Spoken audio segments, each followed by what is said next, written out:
अस्सलाम वालेकुम जी। Islamabad weekend news की एक नई वीडियो में आपको खुश आमदीद कहते हैं। मैं हूं असलान मलिक और तहरीक अदम एतमाद के हवाले से आज हम बात करेंगे, लेकिन थोड़ा सा हट कर बात करेंगे। आज तहरीक अदम एतमाद जब से पेश हुई है तो हर एक अपना अपना एनालिसिस दे रहा है कि जी तहरीक अदम एतमाद में हुकूमत को कामयाबी मिलेगी। एक साइड से कहते हैं जी कि अपोजिशन को कामयाबी मिलेगी, लेकिन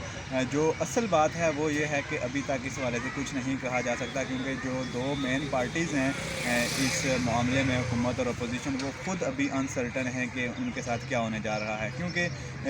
जो इत्तेहादी पार्टियां हैं वो सारी कभी इमरान खान साहब के साथ खड़ी हो जाती हैं और कभी वो ऐसा शो करती हैं कि वो अपोजिशन की तरफ जा रही हैं। तो सुबह जो पार्टी तहरीक इंसाफ के लोगों से मुलाकात कर रही होती है, वही पार्टी शाम को अपोजिशन की जमातों के साथ डिनर करती हुई पाई जाती है। तो इस वाले से अभी ये कहना कबल वक्त होगा कि कौन इसमें कामयाब होगा, कौन नाकाम होगा, क्योंकि जो दो मेन एक्टर्स हैं वो ख़ुद अभी तक अनसर्टेन हैं कि इसमें क्या होने जा रहा है। क्योंकि हर गुजरते लम्हे के साथ नई डेवलपमेंट्स हो रही हैं और इधर से उधर जोड़ तोड़ किए जा रहे हैं, और जो सुबह कमिटमेंट की जाती है शाम को उसको बुलाकर नई कमिटमेंट कर दी जाती है। तो बड़ा एक अभी अनसर्टन सी सिचुएशन है। तो आज हम तहरीक अदम एतमाद का ये पहलू डिस्कस नहीं करेंगे कि कौन जीतेगा कौन हारेगा। आज हम ये डिस्कस करेंगे कि तहरीक अदम एतमाद जब पेश हुई है, जो वक्त है ये जिस टाइम ये पेश हुई है, और ये उसके बाद जो क्यास लाइक सिचुएशन है पाकिस्तान में, खुसूसन जो पॉलिटिकल इंस्टेबिलिटी की तरफ जा रहा है कंट्री, तो ये जो टाइम है जिस टाइम पे ये चीज़ें हो रही हैं, उस टाइम की क्या इम्पोर्टेंस है स्टेट के लिए, पाकिस्तान के लिए। मैं आपको ये बताऊं कि आज हम ये डिस्कस करने लगे हैं कि जो स्ट्रेटजिक इम्पोर्टेंस है इस सारे सैगा की, वो क्या है। तो मैं आपके साथ 4 पॉइंट्स शेयर करूंगा, 4 इंपॉर्टेंट पॉइंट्स आपके साथ मैं शेयर करूंगा कि वो 4 पॉइंट्स हैं, उनको हम लिंक करेंगे तहरीक अदम एतमाद से पैदा शुदा जो सिचुएशन है उनके साथ, और फिर हम इसको देखेंगे कि ये कितना इम्पॉर्टेंट टाइम है जिस टाइम पे ये चीज़ें हो रही हैं। तो पॉइंट नंबर 1 जी, टेररिज्म। हाल ही में पेशावर में एक खुदकुश हमला हुआ था जिसमें दर्जनों जानें ज़ाया हुई थी, और ये खुदकुश हमला बड़े अरसे के बाद हुआ था पाकिस्तान में, क्योंकि जो दहशत गर्दी के साथ हमारी लॉ इन्फोर्समेंट एजेंसीज़ ने बड़ा अच्छे ऑपरेशन किए थे, और उनका मानना था और सारी दुनिया ने भी देखा कि हमने शिकस्त दे दी थी टेररिज्म को। लेकिन जो चंद एक अनासर मौजूद थे, उनको कोई बड़ी पावर पुष्पनाही उस बड़ी पावर की है उनको, और वो एक बार फिर सार उठा रहे हैं। तो एक धमाका हुआ था, और उस धमाके के बाद जो जानी नुकसान हुआ बहुत ज़्यादा, और एक बार फिर दहशत गर्दी हमने देखा कि एक बार फिर दहशत गर्दी सर उठा रही है। और उसके साथ साथ अगर इसी को हम लिंक करें कि जब तहरीक अदम एतमाद पेश हो चुकी थी, तो एक इंडियन सुपरसोनिक मिज़ल जो पाकिस्तान में गिरा, और बाद में DGISPR ने आकर प्रेस कॉन्फ्रेंस करके बताया कि ये इंडियन सुपरसोनिक मिज़ल है, और फिर इंडिया ने जो जवाब दिया वो ये दिया जी कि ये हमसे गलती से फायर हो गया। तो पहली बात तो ये है कि ऐसी मिस्टेक्स हुआ नहीं करती, और दूसरी बात, अगर मिस्टेक हुई भी तो ये कैसे पॉसिबल हुआ कि उसी मुल्क में आकर गिरा जिसके खिलाफ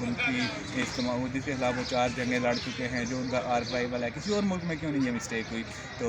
इससे भी ज़ाहिर होता है कि जो इंडिया है उसके भी जो मोटिव्स हैं वो बैड इंटेंशन रखता है पाकिस्तान के ख़िलाफ़ इन दिनों, और ये जो उससे मिज़ाइल फायर किया ये मिस्टेक नहीं लगती, बल्कि ये एक सोचा समझा अमल लगता है, और ये लगता ऐसे है जैसे ये एक उसने टेस्ट किया है अपना, एक तो मिज़ाइल को टेस्ट किया, और दूसरा उसने पाकिस्तान की जो एयरफोर्स है उसको भी टेस्ट करने की कोशिश किया है कि वो कितनी विजिलेंट है। लेकिन उसको जवाब मिल चुका है कि पाकिस्तान की जो एयरफोर्स है वो 24/7 विजिलेंट है, और चूँकि जो DGISPR ने प्रेस कॉन्फ्रेंस की थी उसमें उन्होंने बाकायदा तौर पर एक पूरा ट्रैक दिखा दिया है कि वो मिज़ाइल कहाँ से फायर हुआ और कौन सा पाथ वो इस्तेमाल करते हुए पाकिस्तान में गिरा था। तो इंडिया को तो खैर जवाब मिल चुका है, लेकिन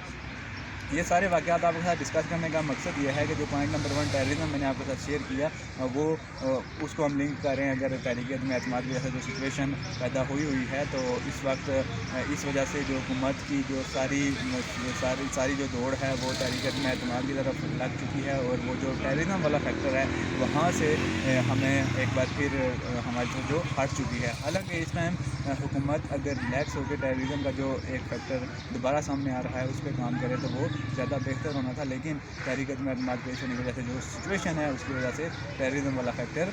बैक स्टेप पे जा चुका है। तो चलते हैं जी दूसरे इंपॉर्टेंट पॉइंट पर کہ دوسرا کون سا امپارٹنٹ پوائنٹ ہے اور اس پوائنٹ کی وجہ سے یہ جو سچویشن ہے یہ کیوں امپارٹنٹ ہے۔ دوسرا امپارٹنٹ پوائنٹ یہ ہے جی کہ آسٹریلیا کی ٹیم اس وقت پاکستان میں آئی ہوئی ہے اور بڑے عرصے کے بعد پاکستان کے میں جو کرکٹ کے دروازے تھے وہ دوبارہ کھلے ہیں اور ٹیسٹ میچ بڑے عرصے بعد بڑے سالوں بعد پاکستان میں ہو رہا ہے۔ تو ہم بڑی عرصے سے حکومت کی جو کوششیں تھی کہ کرکٹ کی واپسی ہو اور ہم دنیا کو بتا سکیں کہ ہم نے دہشت گردی کے خلاف جنگ جیت چکے ہیں، ہم ایک پرامن ملک ہیں، ہم ایک کرکٹنگ نیشن ہیں اور ہم اپنا ایک صاف امیج دنیا کو دکھا سکیں۔ تو اس وقت آسٹریلیا کی ٹیم آئی ہوئی ہے، وہ دوسرا ٹیسٹ کھیل رہی ہے، لیکن افسوس کے ساتھ کہنا پڑ رہا ہے کہ جو پولیٹیکل انسٹیبلٹی ہے اس کی وجہ سے ہم اس دورے کو اس طریقے سے پروجیکٹ نہیں کر پا رہے جس طرح ہمیں کرنا چاہیے تھا۔ ہماری ساری جو دوڑ ہے وہ طریقے عدم اعتماد کی طرف لگ چکی ہے۔ حکومت کی تمام تر سوچ، تمام تر جو اسٹیٹمنٹس ہیں، تمام پروجیکشن میڈیا میں جو جگہ مل رہی ہے وہ سب طریقے عدم اعتماد کو مل رہی ہے۔ تو ساری دوڑ طریقے عدم اعتماد کی طرف ہے اور جو اتنا بڑا ایک ہسٹورک مومنٹ ہے کہ آسٹریلیا کی ٹیم پاکستان میں ٹیسٹ میچ کھیلنے آئی ہے، ہونا تو یہ چاہیے تھا کہ ہم دنیا کو دکھاتے صاف امیج پاکستان کا، لیکن ہم کیسے دکھائیں جب تحریک عدم اعتماد کی وجہ سے تمام تر دوڑیں اسی تحریک کی طرف لگی ہوئی ہیں۔ تو یہ ایک انتہائی اہم فیکٹر تھا کرکٹ کا جو کہ ہم